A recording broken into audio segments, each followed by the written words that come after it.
All right, welcome to Hoops Tonight here at The Volume. Happy Wednesday, everybody. Hope all of you guys are having a great week so far. We are continuing our player rankings today with number 17 through number 15. This is a fascinating group.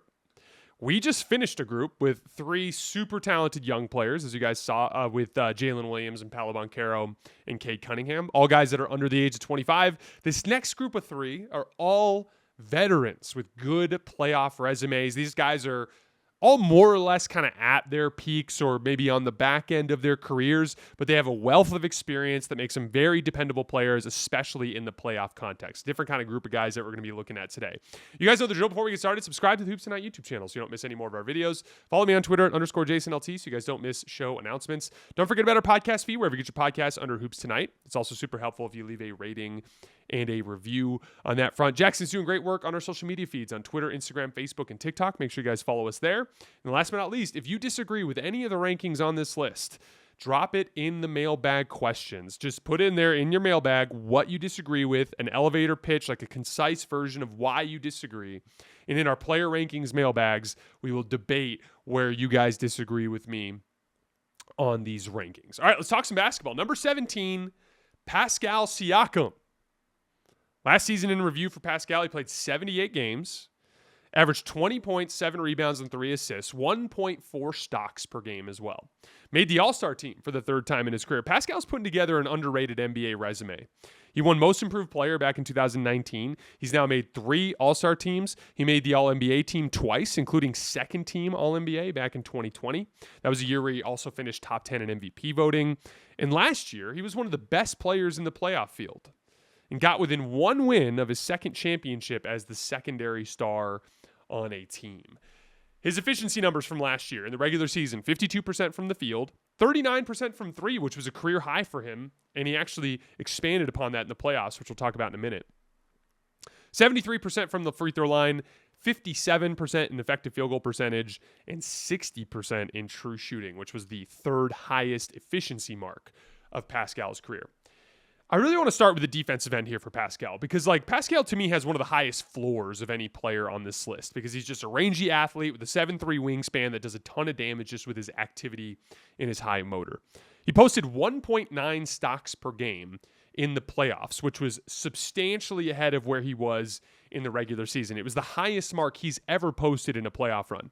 He was top 10 in both total blocks and total steals in the playoff run. His length and athleticism was what makes him so profoundly impactful in this setting. He had 64 deflections in the playoffs. That was the 5th most out of any player.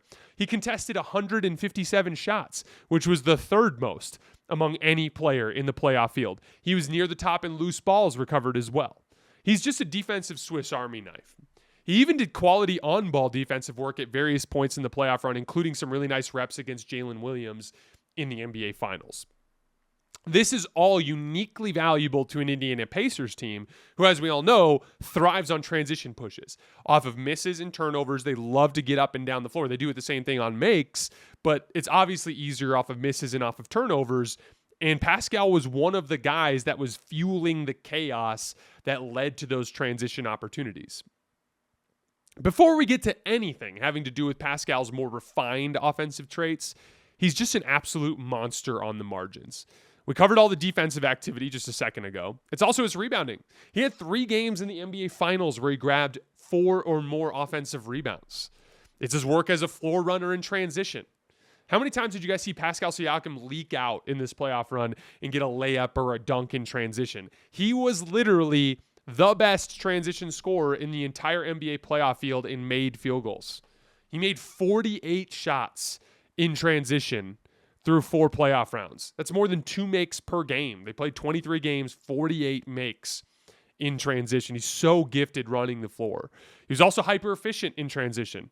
There were 15 players in the NBA last year in the playoff field that logged at least 50 transition possessions. His 1.38 points per possession was far and away the best. Anthony Edwards was second place on that list, and he was below 1.3. So a big gap between Siakam and transition efficiency compared to the rest of the NBA. Siakam's combination of athletic tools, motor, and natural basketball instincts make him one of the more reliable playoff players in the league. Those are all things you can count on.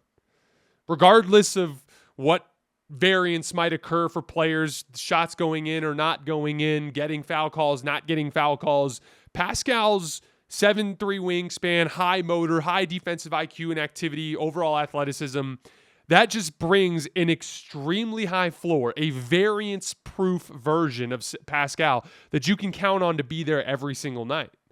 And it's the addition of the more refined set of offensive skills that he showed this year that vaulted Siakam all the way up to this point on the list. This is by far the highest that Siakam has ever been on this list since I started doing it. There's a reason why. Pascal was a career 27% three-point shooter in the playoffs before this year. Even 2 years ago when they made it to the Eastern Conference Finals, he was a sub 30% three-point shooter. This year, he shot a career high in the regular season at 39%, and he followed it up with a 43% three-point shooting playoff run on over 80 attempts. He was a dead-eye shooter for them. When you left him open, he was 48% on unguarded catch-and-shoot jump shots in the playoffs. He was literally hitting nearly half of his open threes. That is a big ceiling raiser for Pascal with this team. He was also a very efficient one-on-one player for the Pacers. In the regular season, he was off the charts good. He ran 537 post-ups and ISOs, including passes, and got 619 points out of them. That's 1.15 points per possession, which is like super, super good. He shot 46% on pull-up jump shots, 51% on hooks, reliable short-range shot making.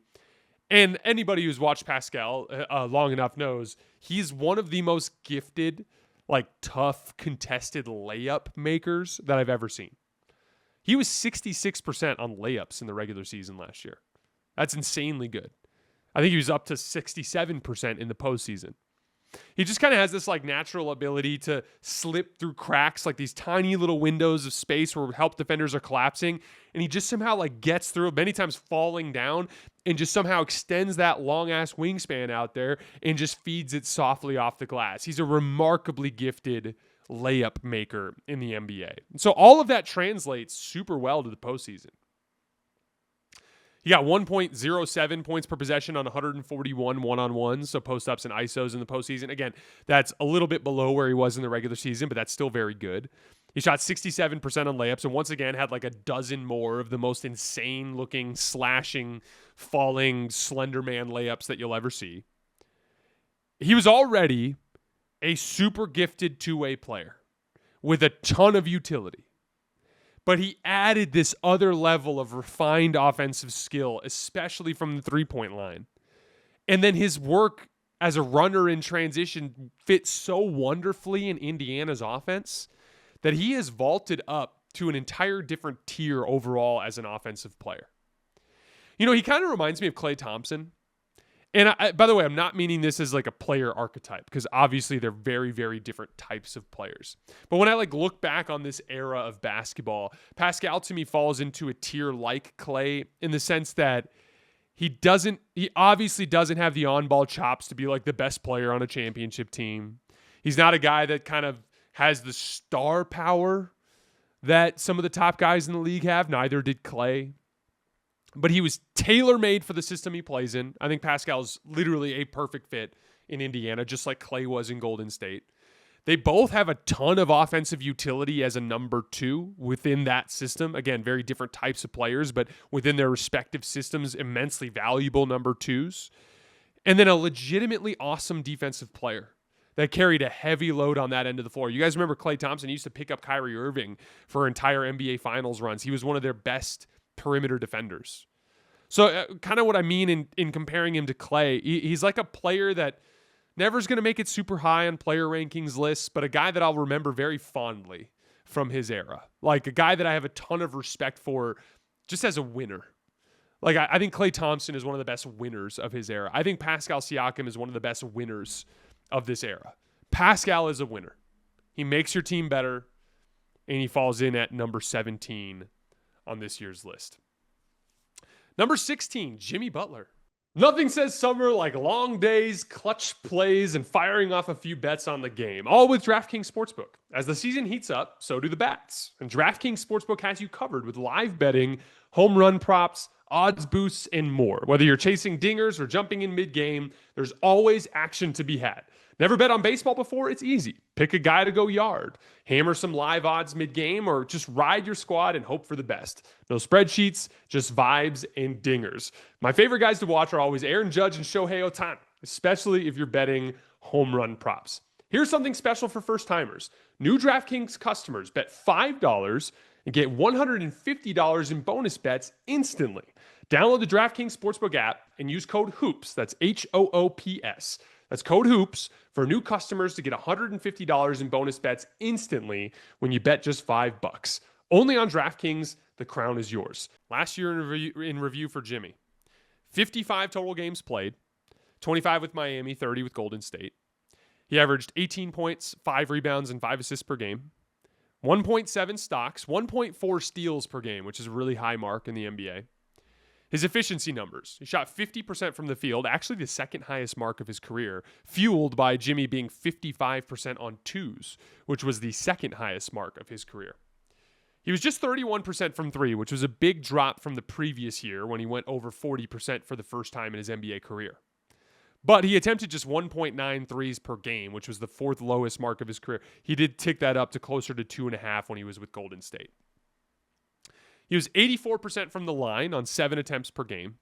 Consistently finding ways to get to the foul line was like the biggest thing that I think has allowed him to extend this phase of his career when he's lost a little bit of his athletic pop.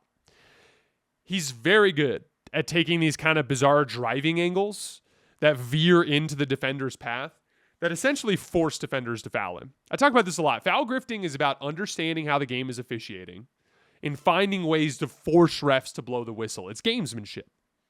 And Jimmy's really good at it. And with the Warriors, we saw it consistently serve as a means with both to generate scoring in the half court, but also as a way for them to set up their defense.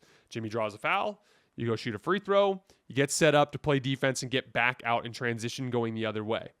It was a huge boost to that Golden State offense. Jimmy was a mediocre pick and roll player in the Golden State system, but a very good one-on-one player. He generated 0.92 points per pick and roll on 165 reps. That's way below average. He just struggled to make shots. He went 0 for on pull-up threes. He didn't make a single pull-up three the entire season with Golden State. Shot just 38% from 2 out of pick and rolls. That was a big part of why his efficiency wasn't great there. But again, he was a monster on ISOs and post-ups for Golden State. 1.19 points per possession, including passes on 206 attempts. We were just talking about Siakam being really, really good on 1.15. Jimmy, another level even above that. Shot super well. He shot 47% on his own shot attempts in one-on-one situations. Got to the foul line a ton. I was like legitimately blown away when I saw this stat today.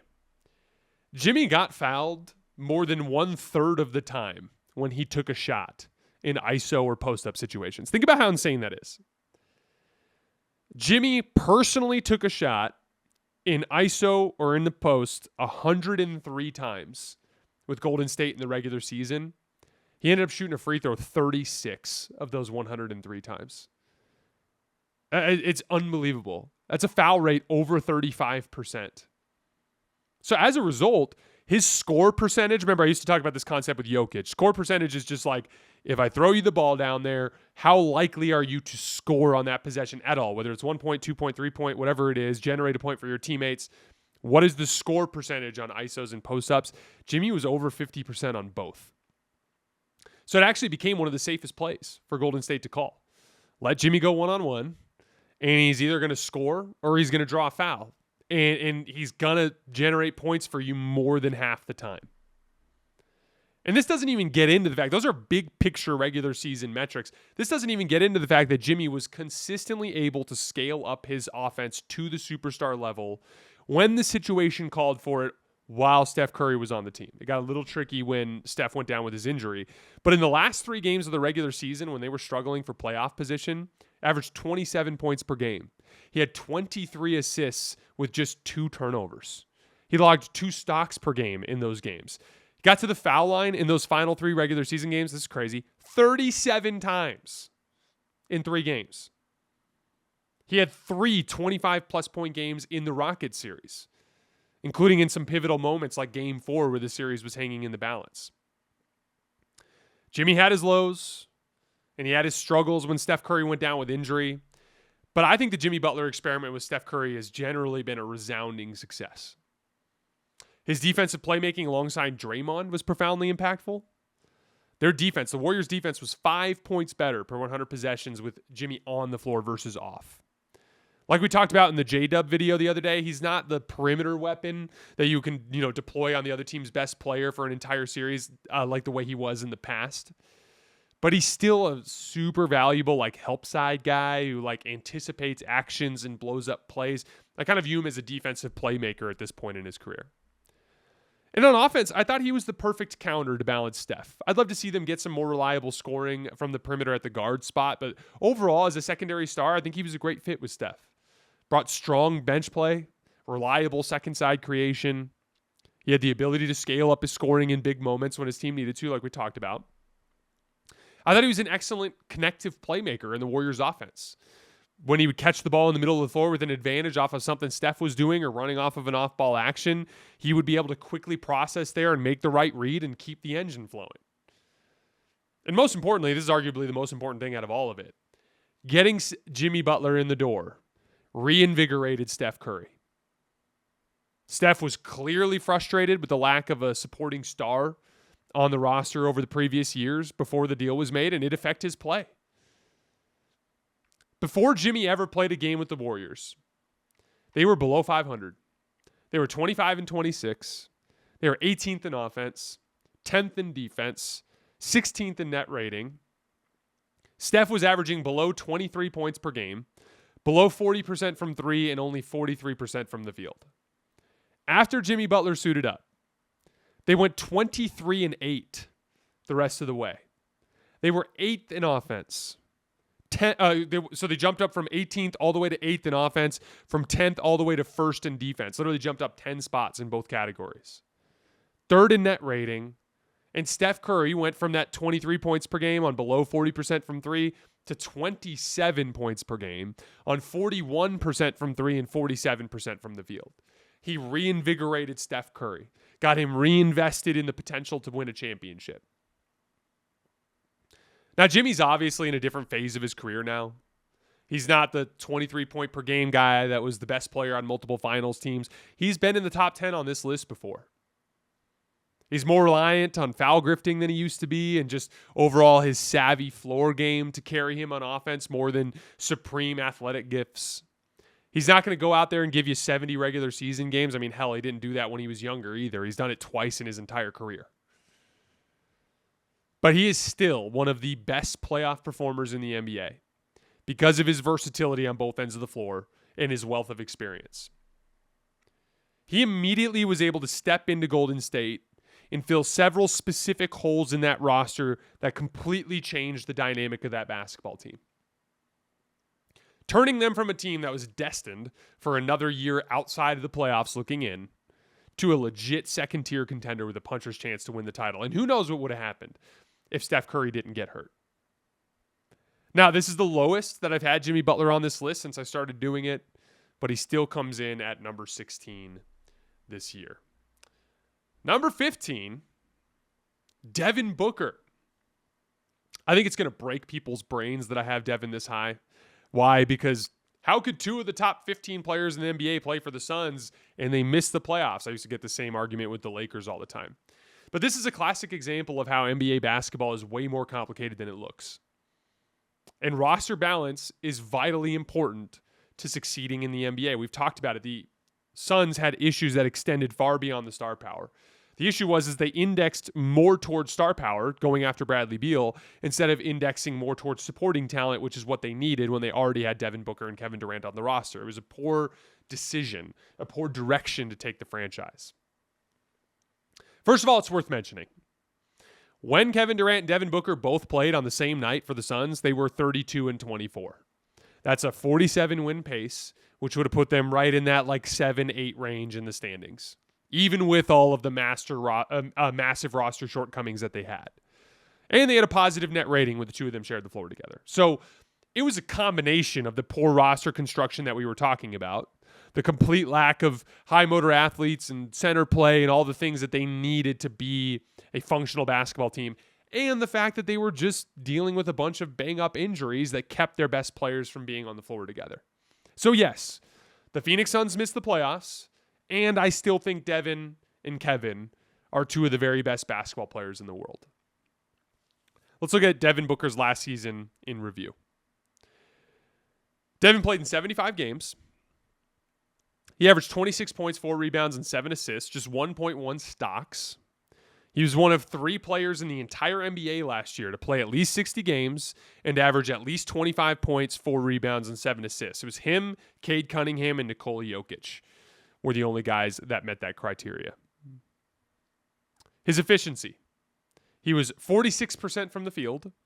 That was his lowest mark since 2018.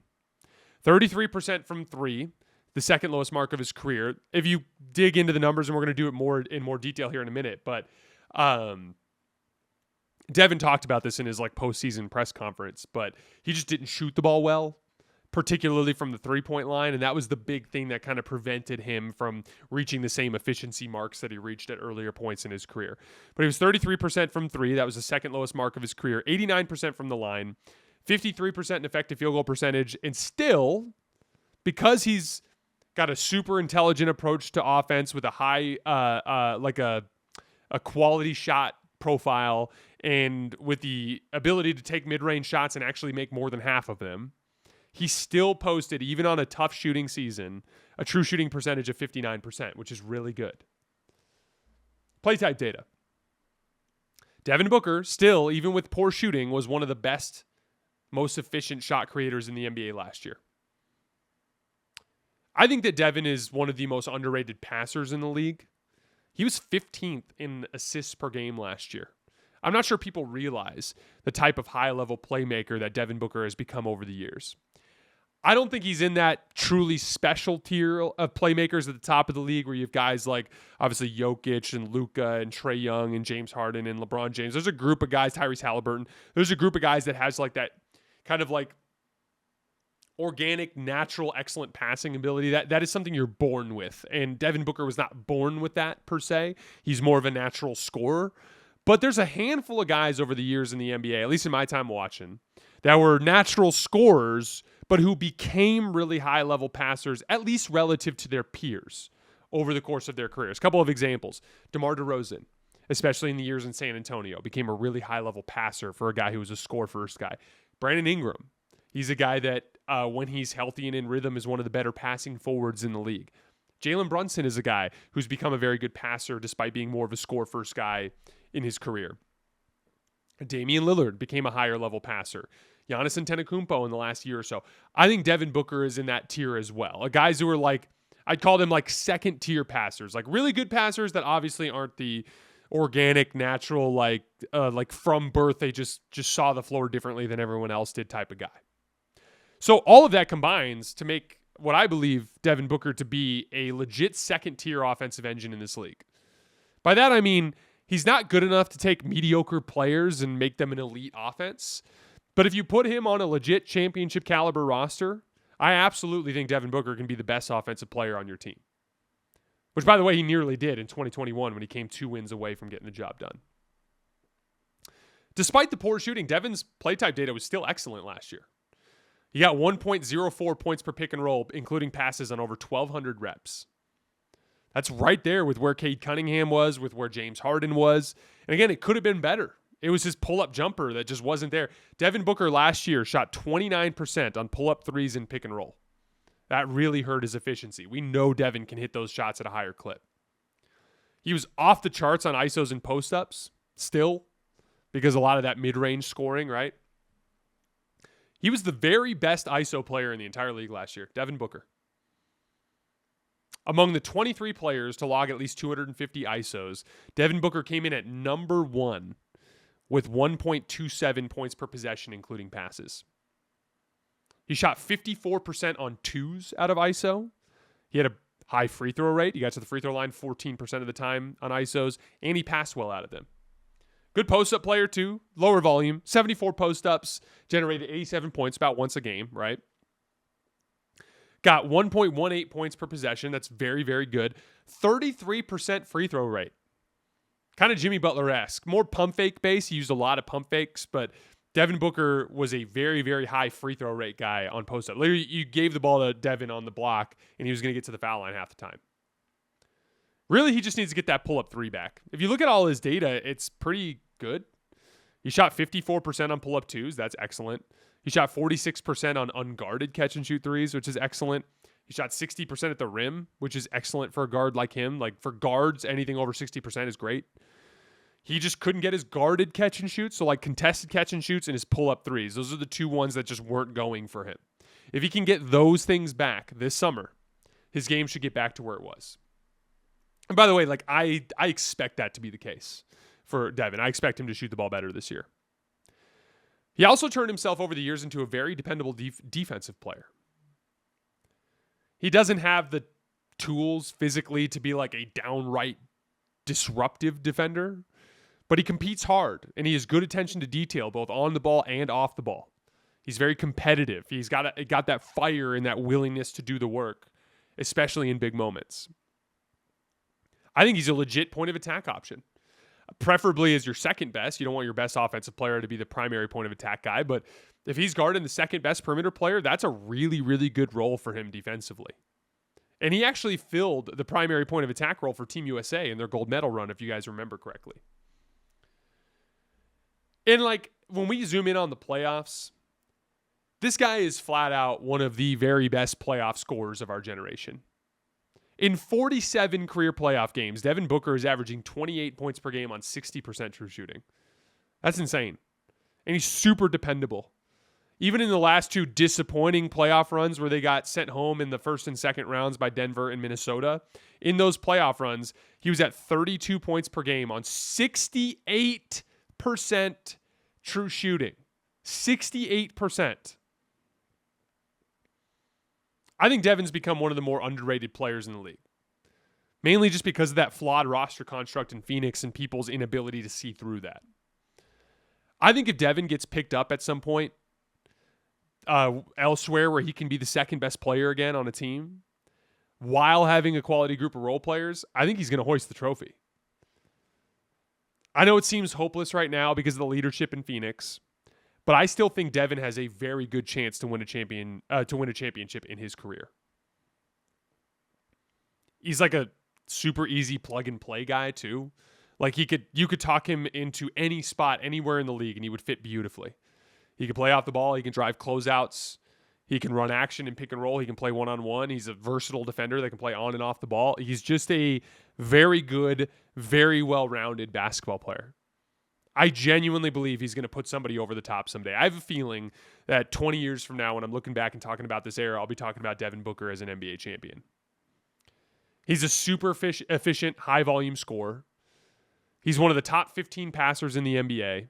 He's a solid point of attack defender, a freakish competitor, and one of the most reliably great playoff scorers in our era. And so he will lead off the top 15 for us this year in this year's rankings at number 15. All right, guys, that's all I have for today. As always, I sincerely appreciate you guys for supporting us and supporting the show. We will be back, I believe, on Friday with our next mailbag. Remember, this mailbag is one that I pre-recorded because I'm in Alaska. So if you guys disagree with any of our rankings on this video, drop them in the comments and we'll get to it next Friday when I get back from Alaska in our next player rankings mailbag. We will have on Monday, 14 and 13. On Tuesday, 12 and 11. We'll have that mailbag, and then on Wednesday, 12 and 11. Then we'll have that first mailbag that I'm talking about, and then we'll go back to the top 10, and we're taking each player on that list one at a time from that point forward through the rest of the postseason. I will see you guys on Friday.